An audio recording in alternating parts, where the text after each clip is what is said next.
معزز سامعین کرام، اس ویڈیو کے اندر میں آپ کو عید الفطر یا عید الاضحیٰ یعنی بقرعید کی نماز پڑھنے کا صحیح طریقہ بتاؤں گا، اور اسی طریقے سے عیدین کی چند سنتیں بتاؤں گا۔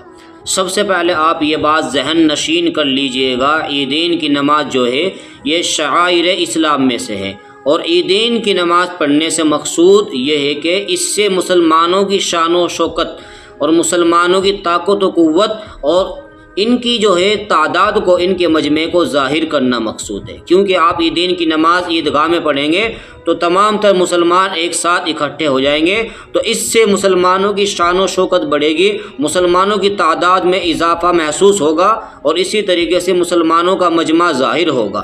تو اس لیے عیدین کی نماز پڑھنے سے مقصود جو ہے مسلمانوں کی شان و شوکت، طاقت و قوت اور مجمع کو ظاہر کرنا ہے۔ معزز سامعین کرام، عید الفطر کی نماز یا عید الاضحیٰ یعنی بقرعید کی نماز بعین ہی فجر کی نماز پڑھنے کی طرح ہے، جمعے کی نماز پڑھنے کی طرح ہے۔ جس طریقے سے آپ جمعے کی نماز پڑھتے ہیں، فجر کی نماز پڑھتے ہیں، اسی طریقے سے عیدین کی نماز پڑھی جاتی ہے، بس تھوڑا زائد تکبیروں کا فرق ہے۔ اس میں عیدین کی نماز میں 6 زائد تکبیریں کہی جاتی ہے، بس یہی فرق ہے، ورنہ بعین ہی عیدین کی نماز بھی نماز جمعہ، نماز فجر کی طرح پڑھی جاتی ہے۔ یعنی عیدین کی نماز میں، عید کی نماز میں یا بقرعید کی نماز میں پہلی رکعت میں سبحانک اللہم کے بعد میں 3 زائد تکبیریں کہی جائیں گی، اور دوسری رکعت میں الحمد شریف سورہ فاتحہ سورت پڑھنے کے بعد میں 3 زائد تکبیریں کہی جائیں گی۔ صرف انہی 6 زائد تکبیروں کا فرق ہے، ورنہ بعین ہی عیدین کی نماز جمعے کی نماز کی طرح ہے۔ ایک دفعہ میں آپ لوگوں کے سامنے نماز عیدین کا پڑھنے کا صحیح طریقہ کیا ہے عملی طور پہ وضاحت کے ساتھ میں بتا دیتا ہوں۔ سب سے پہلے یہ بات ذہن نشین کر لیجئے گا، عیدین کی نماز جو ہوتی ہے یہ فرض نہیں ہوتی ہے بلکہ واجب ہوتی ہے، تو اس میں واجب ہی کی نیت کرنا ہے۔ نیت دراصل میں دل کے ارادے کا نام ہے، دل سے نیت کر لو یہ بھی کافی ہے، یا کوئی آدمی یہ کہہ دے کہ جو نیت امام صاحب کی ہے وہی نیت میری ہے، یہ بھی کافی ہے۔ زبان سے نیت کرنا چاہے تو زبان سے بھی پختگی کے لیے کر سکتے ہیں۔ اس طریقے سے نیت کرتا ہوں میں 2 رکعت نماز واجب عید الفطر 6 زائد تکبیروں کے ساتھ پیش امام کے پیچھے، واسطے اللہ تعالیٰ کے، منہ میرا کعبہ شریف کی طرف، واسطے اللہ تعالیٰ کے، اللہ اکبر، کانوں تک ہاتھ اٹھا کر اللہ اکبر کہتے ہوئے نیت باندھ لیں گے۔ جب ہم نیت باندھیں گے، نیت باندھنے کے بعد میں سب سے پہلے کیا کرنا ہے؟ سب سے پہلے ہمیں ثنا پڑھنی ہے، سبحانک اللہم مکمل پڑھنی ہے، اس کے بعد میں 3 زائد تکبیریں کہنی ہیں۔ 3 زائد تکبیر کہنے کا طریقہ یہ ہوگا کہ جیسے ہی آپ ثنا مکمل پڑھ لیں گے، پڑھنے کے بعد میں آپ لوگ ہاتھ کانوں تک اٹھائیں گے اللہ اکبر کہتے ہوئے اور چھوڑ دیں گے اس طریقے سے۔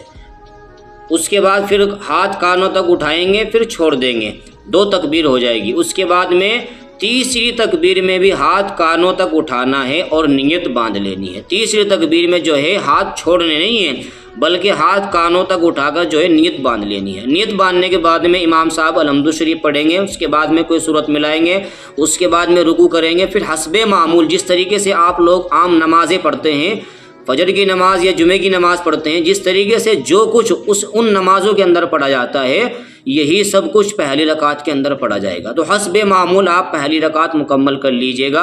اس کے بعد جب آپ دوسری رکعت کے لیے کھڑے ہوں گے تو دوسری رکعت میں جو ہے امام صاحب سب سے پہلے سورہ فاتحہ پڑھیں گے، بسم اللہ پڑھ کے سورہ فاتحہ پڑھیں گے۔ سورہ فاتحہ الحمد شریف پڑھنے کے بعد میں کوئی سورت پڑھیں گے یا چند آیتیں پڑھیں گے، اس کے بعد میں جو ہے رکوع میں نہیں جانا ہے۔ خوب اچھی طریقے سے ذہن نشین کر لیجئے گا، جب امام صاحب سورہ فاتحہ اور سورت پڑھ دے تو اس کے بعد میں 3 زائد تکبیریں کہنی ہے رکوع میں جانے سے پہلے۔ اس کا طریقہ یہ ہوگا، جب امام صاحب سورہ فاتحہ سورت پڑھ دیں گے تو فوراً ہمیں جو ہے امام کے ساتھ ساتھ میں ہاتھ کانوں تک اٹھانا ہے اللہ اکبر کہتے ہوئے اور چھوڑ دینا ہے۔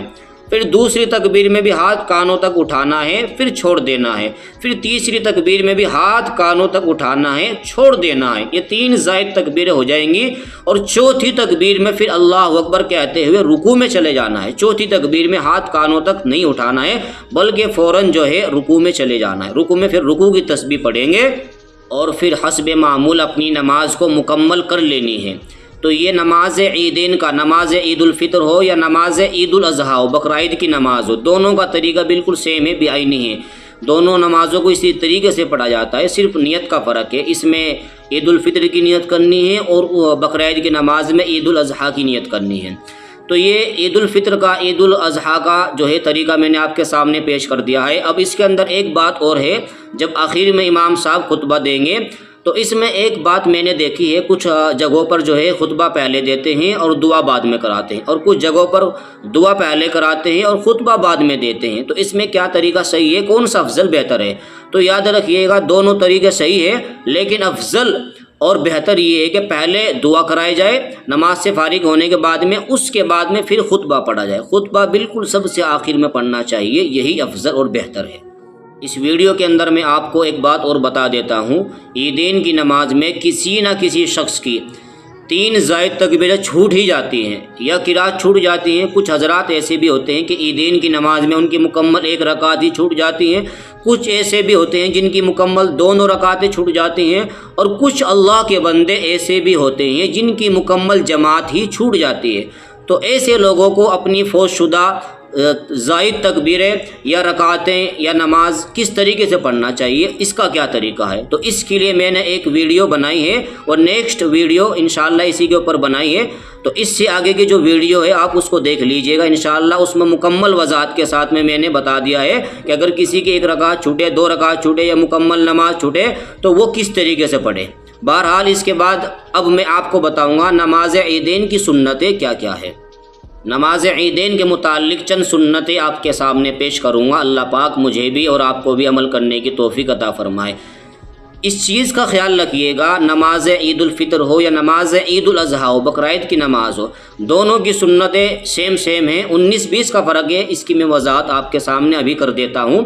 یاد رکھیے گا عیدین کے دن، عید الفطر کے دن یا بقرعید کے دن جلدی اٹھنا یہ مستقل سنت ہے۔ جلدی اٹھیں گے تو اپنی تیاری آپ مکمل بآسانی کر سکتے ہیں، تو اس لیے جلدی اٹھنا یہ بھی سنت ہے۔ اسی طریقے سے غسل کرنا عیدین کے دن یہ مستقل سنت ہے۔ اسی طریقے سے مسواک کرنا یہ بھی سنت ہے۔ نئے کپڑے پہننا جو آپ کے پاس میں موجود ہو تو نئے کپڑے پہننا بھی سنت ہے، اور اگر نئے کپڑے ہیں تو اچھی بات ہے اور بہتر ہے، تو یہ بھی مستقل سنت ہے۔ اسی طریقے سے عیدگاہ میں پیدل جانا یہ بھی مستقل سنت ہے، گاڑی پہ نہیں جانا چاہیے۔ کچھ حضرات گاڑی پہ عیدگاہ میں جاتے ہیں، راستہ چھوٹا ہوتا ہے، لمبا نہیں ہوتا، پھر بھی گاڑی میں جاتے ہیں، تو یہ سنت کے خلاف ہے۔ ہاں اگر راستہ لمبا ہو تو پھر گاڑی پہ سفر کر سکتے ہیں، کوئی حرج نہیں ہے، لیکن راستہ اگر چھوٹا ہے بآسانی آپ لوگ جا سکتے ہیں تو پیدل جانا چاہیے، یہی سنت ہے۔ اسی طریقے سے جس راستے سے آپ جائیں اس راستے کو چینج کر کے دوسرے راستے سے آنا یہ بھی مستقل سنت ہے، اور اگر راستہ ایک ہی ہو تو مسئلہ الگ ہے، لیکن اگر آنے جانے کے راستے 2-3 ہوں تو پھر الگ الگ راستے سے آنا جانا چاہیے، یہ مستقل سنت ہے۔ ایک سنت اور ہے عیدگاہ میں جانے سے پہلے فطرہ نکالنا، صدقہ فطر دینا، یہ بھی مستقل سنت ہے، تاکہ مسکین حضرات، فقیر حضرات جو ہے، غربا حضرات اپنے تقاضے، اپنی ضروریات پوری کر سکے، وہ بھی اچھی طریقے سے کھا پی سکے۔ کیونکہ یہ بات خوب مشاہدے میں ہے، بہت سے حضرات ایسے ہوتے ہیں وہ عیدگاہ میں جانے سے پہلے تو صدقہ فطر نکال کے نہیں جاتے، لیکن عیدگاہ میں جانے کے بعد میں وہ صدقہ فطر نکالتے ہیں۔ تو یاد رکھیے گا سنت جو ہے عیدگاہ میں جانے سے پہلے فطرہ نکالنا سنت ہے، عیدگاہ میں جا کے فطرہ نکالنا یہ سنت کے خلاف ہے۔ اسی طریقے سے کچھ حضرات عید الفطر کے بعد میں فطرہ نکالتے ہیں، تو یہ بھی سنت کے خلاف ہے۔ عید الفطر کے بعد میں فطرہ نکالنا یہ خلاف سنت ہے، مکروہ تنزیہ ہے۔ تو اس لیے سنت یہی ہے کہ عیدگاہ میں فطرہ نہ نکالا جائے، بلکہ عیدگاہ میں جانے سے پہلے فطرہ نکالا جائے، تاکہ مسکین لوگ، غریب لوگ بھی اچھی طریقے سے کھا پی سکے۔ اللہ پاک عمل کی توفیق عطا فرمائے۔